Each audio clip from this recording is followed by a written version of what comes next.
আজকে আমার মিনি কিচেনে চিটা পিঠা বানাবো। এটা আমাদের বরিশালের ভাষায় চিটা পিঠা বলি। আপনারা কি বলেন অবশ্যই কিন্তু জানাবেন। আমি প্রথমবার এই চিটা পিঠা বানালাম আর এত পরিমাণে জঘন্য হয়েছে যা বলার বাহিরে। আমি এই পিঠাটা দুইবার বানানোর চেষ্টা করেছি, দুইবারই ব্যর্থ হয়েছি, মানে একটুকু ভালো হয়নি। তাই ভাবলাম আমি অন্য এক পিঠা বানাবো, মানে আমি চাপটি বানাবো।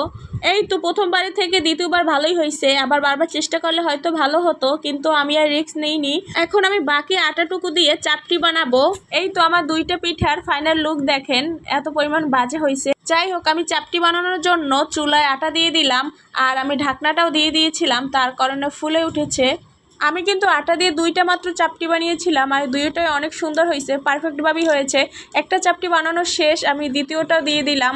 চাপটি খেতে কিন্তু ভর্তা দিয়ে বেশি ভালো লাগে, কিন্তু আমি এই চাপটির ভিতরে চিনি ইউজ করেছি, কারণ আগে চিটা পিঠার জন্য চিনি দিয়েছিলাম।